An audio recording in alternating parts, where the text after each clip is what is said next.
आज हम करेंगे मेथड्स ऑफ माइक्रोस्कोपिक प्रिपरेशन और ये हम दो पार्ट्स में करेंगे। पहले पार्ट में मैं आपको बताऊंगी कितने टाइप्स की प्रिपरेशन होती हैं और उनको करने के लिए आपको क्या क्या सावधानियां बरतनी चाहिए और वो कैसे करते हैं। तो शुरू करते हैं मेथड्स ऑफ माइक्रोस्कोपिक प्रिपरेशन। अब ये जो माइक्रोस्कोपिक प्रिपरेशन ये क्या है, ये एक्चुअली जो स्लाइड के ऊपर अपन मटेरियल रख के उसको ऑब्जर्व करते हैं उस मटेरियल की प्रिपरेशन एक तरह से माइक्रोस्कोपिक प्रिपरेशन कहलाएगी। मतलब कि जो स्लाइड हमें बनानी है लैब में उसका पूरा मेथड क्या रहेगा वो सारा आएगा मेथड्स ऑफ माइक्रोस्कोपिक प्रिपरेशन में।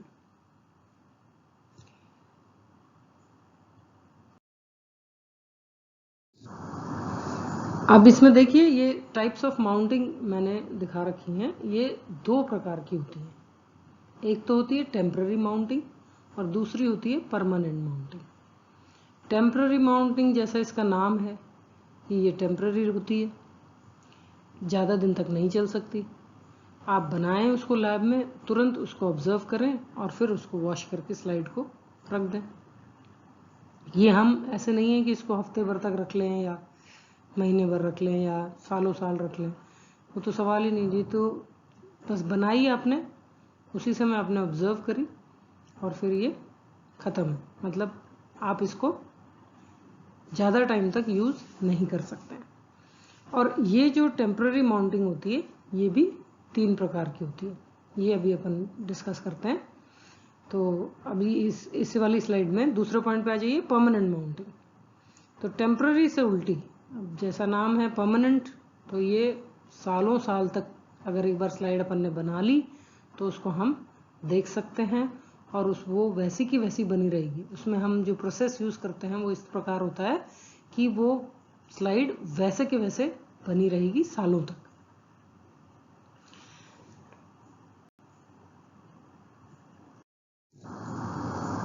तो जैसा मैंने कहा था, अब टेम्पररी माउंटिंग हम यहाँ डिस्कस करेंगे इसमें पार्ट 1 में, और पार्ट 2 में फिर मैं आपको पूरी जो परमानेंट माउंटिंग है उसका पूरा प्रोसीजर बताऊंगी।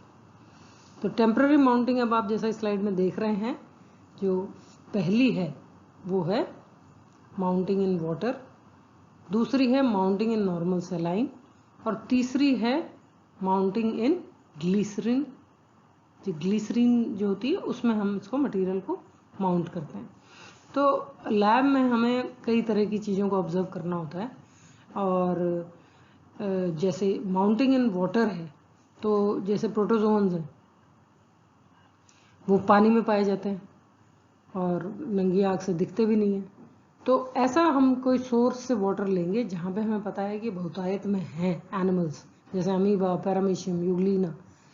तो ये जैसे पॉन्ड वाटर में हमको दिखाई देते हैं और जिसमें वेजिटेशन बहुत हो, तो प्रॉपर सोर्स से जब हम पानी लेंगे तो एक बूंद उसमें वाटर में भी बहुत सारे एनिमल्स हमको देखने को मिलेंगे।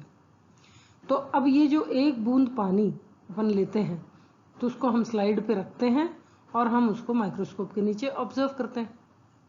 तो कवर स्लिप भी रख सकते हैं आप, उसके ऊपर कवर स्लिप रख दीजिए, तो कवर स्लिप और उसके बीच में जो थोड़ी बहुत स्पेस होती है उसमें ये तैरते हुए हमको नज़र आते हैं। तो ये है माउंटिंग इन वाटर। अब ये माउंटिंग इन वाटर इसलिए ज़रूरी है कि अगर हमने ये इन एनिमल्स को, एक तो ये पहले ही दिखाई नहीं दे रहे हैं तो इनको आप मनूवर कैसे करोगे, आप कैसे उठाओगे रखोगे स्लाइड पे, तो पॉसिबल ही नहीं है ना। तो वाटर में ये प्रेजेंट है, उसी वाटर में हमको इनको ऑब्जर्व करना पड़ेगा और कोई रास्ता भी नहीं है।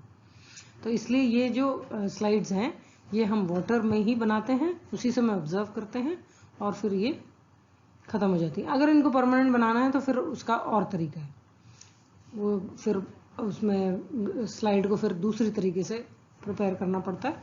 वरना अगर इनको हमको तुरंत लैब में देखना है तो हम इनका वाटर माउंट बनाते हैं और उसमें ही हम इनको ऑब्जर्व करते हैं।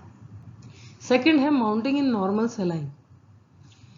अब कुछ ऐसे सेल्स या ऐसे मटेरियल होते हैं जिनको अगर अपन ने नॉर्मल सेलाइन में नहीं रखा तो वो अपनी शेप ही खो देंगे। अगर हमने उनको पानी में डाल दिया तो वो या तो सिकुड़ जाएंगे या वो फूल जाएंगे। तो इसलिए उनको हमको नॉर्मल सलाइन में रखना पड़ता है। जैसे अगर हमको ब्लड सेल्स ऑब्जर्व करने हैं, जैसे अब आपकी एक एक्सरसाइज आएगी परमेबिलिटी की, उसमें हमको ये देखना है कि जो ब्लड सेल्स हैं उनका अलग अलग टाइप ऑफ सॉल्यूशन में क्या रिएक्शन होता है। तो उनको अगर हमने जैसे अलग अलग तरह के सॉल्यूशन में रखा, नॉर्मल सलाइन में वो बिल्कुल नॉर्मल रहते हैं, ठीक है। और अगर हमने उनको लो कंसंट्रेशन सॉल्यूशन में रखा तो वो फूल जाते हैं, और अगर हमने उनको हाई कंसंट्रेशन में रखा तो वो सिकुड़ जाते हैं। तो अगर आरबीसी को ऑब्जर्व करना है, आरबीसी का शेप, साइज, कलर, स्ट्रक्चर अगर हमें ऑब्जर्व करना है, स्टडी करना है, तो हमें उसको नॉर्मल सलाइन में रखना पड़ेगा। तो ये ऐसे नॉर्मल सलाइन एक कंसंट्रेशन होती है सॉल्ट की, तो वो हम उसमें पानी में उतना सॉल्ट डाल देते हैं, नॉर्मल सलाइन तैयार करते हैं, और उसमें फिर हम ब्लड की ड्रॉप डाल देते हैं, और उसको फिर हम स्लाइड के ऊपर रख के और ऑब्जर्व करते हैं। तो ये हो जाती है माउंटिंग इन नॉर्मल सलाइन। अब इसी तरह से यदि अपने को कोई और छोटा जीव ऑब्जर्व करना है और उसको अगर हम पानी में रखेंगे, जैसे समझ लीजिए हमने एक मच्छर लिया और उसको हमने पानी में रखा, तो उसके वो पंख इधर उधर तैरने लगेंगे, फिक्स नहीं होंगे, तो पानी में उसको हम ऑब्जर्व नहीं कर सकते। तो इसलिए हम उसको, और हमको उसको परमानेंट भी नहीं बनाना है, तो हम क्या करेंगे, उसका माउंट ग्लिसरीन में बनाएंगे। ग्लिसरीन थोड़ा सा गाढ़ा होता है, उससे चिपक जाता है, एनिमल जहाँ होता है वहीं चिपक जाता है, तो उसको हम अच्छे से ऑब्जर्व कर पाते हैं। तो ग्लिसरीन डालेंगे, उसके ऊपर कवर स्लिप रखेंगे और उसको माइक्रोस्कोप के नीचे ऑब्जर्व कर लेंगे। तो ये तीनों जो हैं ये टेम्पररी माउंटिंग के तरीके, और ये अभी आप छोटी क्लासों में कर भी चुके होंगे। ग्लिसरीन माउंटिंग आप बहुत ज़्यादा उसमें बनाते हैं, बॉटनी में आप जो स्टेम, रूट, उनके सेक्शंस बनाते हैं, उनको आप ग्लिसरीन में माउंट करके ही देखते हैं। तो इस तरह से, और ये आपने प्रोटोजोन्स भी ऑब्जर्व करे होंगे, आपने ब्लड सेल्स भी ऑब्जर्व करे होंगे, ब्लड की एक्सरसाइजेस करी होंगी, तो उसमें आपने जरूर नॉर्मल सलाइन में रख के उनको ऑब्जर्व किया होगा। तो ये सारे आप कर चुके हो। और ये जो टेम्पररी माउंटिंग है ये ज़्यादा यूज में नहीं आती हैं हमारे, जैसे अभी हम आगे जब करेंगे तो हम ज़्यादातर परमानेंट स्लाइड ही बनाएंगे। परमानेंट स्लाइड आपको बनाना आप सिखाएंगे, और आगे जो भी स्लाइड्स आप बनाएंगे वो परमानेंट स्लाइड बना के ही ऑब्जर्व करेंगे। तो अब हमें आना चाहिए परमानेंट स्लाइड बनाने का तरीका। तो ये जो परमानेंट स्लाइड है ये अपने आप में प्रोसीजर बहुत लंबा है, तो लेक्चर बहुत लंबा हो जाएगा, तो नेक्स्ट लेक्चर में मैं आपको परमानेंट माउंटिंग के बारे में पूरा नॉलेज आपको बताऊंगी। इससे पहले ये जो स्लाइड प्रिपरेशन है, इसको बनाने के लिए अपने को कुछ प्रिकॉशंस लेने होते हैं। तो वो प्रिकॉशंस जो हैं वो करीब करीब सेम हैं दोनों के लिए, परमानेंट माउंट के लिए भी और टेम्पररी माउंट के लिए। तो हम उनको यहाँ डिस्कस कर लेते हैं, जिससे कि वो अगले लेक्चर में अगर डिस्कस होंगी तो वो और भी लंबा हो जाएगा। तो इस लेक्चर में मैं आपको प्रिकॉशंस बता देती हूँ। तो जो प्रिकॉशंस हैं वो ये हैं, देखिए फिगर आपको मैंने दो दे रखे हैं। एक लेफ्ट में जो फिगर है उसमें स्लाइड का सेंटर निकालने का तरीका है। तो आप जब भी कोई माउंटिंग करें तो स्लाइड का सेंटर, और उसमें तरीका दिखा रखा है, ऊपर खाली स्लाइड है, नीचे देखिए स्लाइड में दो डायगोनल बनाया है, और वो जहाँ मिल रहा है, दोनों डायगोनल जहाँ मिल रहे हैं वो पॉइंट है जहाँ पे हमें अपना जो भी मटेरियल है वो उसको प्लेस करना है। उसको बिल्कुल साइड में ऐसे प्लेस करेंगे, ऊपर नीचे प्लेस करेंगे तो फिर थोड़ा सा दिक्कत आएगी ऑब्जर्व करने में। तो आपको जो मटेरियल है उसको बिल्कुल सेंटर में प्लेस करना है। ये है नंबर 1 प्रिकॉशन। दूसरा, नंबर 2 प्रिकॉशन है कि जो भी आप कवर स्लिप जब प्लेस करें तो उसको, ये तरीका देखिए आप, इसमें कवर स्लिप प्लेस करने का तरीका दिखा रखा है सेकंड फिगर में, कि आपने मटेरियल रखा, उसके ऊपर जैसा भी माउंट आप कर रहे हैं उस हिसाब से उसके बाद आपने वो डाला। जैसे अगर आप टेम्पररी माउंटिंग कर रहे हैं तो पानी डाला, या नॉर्मल सलाइन डाला, या ग्लिसरीन डाला, और परमानेंट माउंट कर रहे हैं तो कनाडा बाल्सम होता है, तो कनाडा बाल्सम आप डालेंगे इसके ऊपर।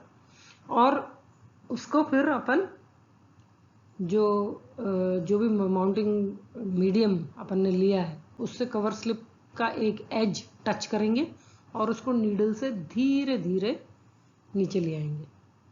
ठीक है, तो ये माउंट करते समय आपको ध्यान रखना है। और जो भी ये जो माउंटिंग मीडियम है, जैसे मेनली तो परमानेंट में ये काम में आता है कि जो कनाडा बैल्सम है वो आपका ना ज़्यादा होना चाहिए ना कम होना चाहिए। ज़्यादा होगा तो वो कवर स्लिप के बाहर निकलेगा, कम होगा तो वो कवर स्लिप को पूरा कवर नहीं करेगा, तो जो स्पेसिमन है वो फिर अपने आपको क्लियर ऑब्जर्व नहीं होगा, उसमें बीच बीच में ऐसे कम की जो स्ट्रीक्स होती हैं वो आएंगी। तो ये अपने को माउंटिंग का तरीका भी दिखा रखा है यहाँ पे, और ये प्रिकॉशन भी है कि आपको जो मटेरियल है, माउंटिंग मटेरियल, वो सफिशिएंट क्वांटिटी में यूज़ करना है।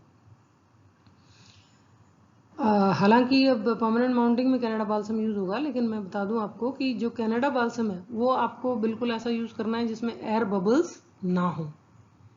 तो ये आप पहले ध्यान में रख लें कि अगर कनाडा बाल्सम में एयर बबल्स हैं तो वो ख़राब है, तो आप प्रॉपर कनाडा बाल्सम माउंटिंग के समय यूज़ करें। तो ये हो गए 3 प्रिकॉशंस। और चौथा प्रिकॉशन, वैसे तो ये फर्स्ट प्रिकॉशन मुझे बताना चाहिए था, जो चौथा प्रिकॉशन है वो ये है कि आपका माउंटिंग से पहले जो भी आप स्लाइड और कवर स्लिप इस्तेमाल कर रहे हैं उसको आप अच्छे से, या तो वो नई होगी तो बिल्कुल साफ़ होगी, तो भी आप उसको कपड़े से, मसलन क्लॉथ से अच्छे से क्लीन करेंगे, और क्लीन करने के बाद ही उसको उसके ऊपर लगाएंगे, क्योंकि लगाने के बाद फिर वो क्लीन होगी नहीं। जहाँ पे माउंटिंग मटेरियल आ गया वहाँ तो अंदर से अगर वो गंदी हुई तो गंदी रहेगी, वो क्लीन नहीं होगी। तो आप पहले से ही इनको क्लीन करके रखें और वो ही माउंटिंग में इस्तेमाल करें।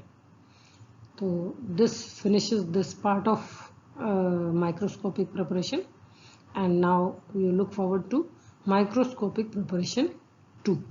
So we will do it next.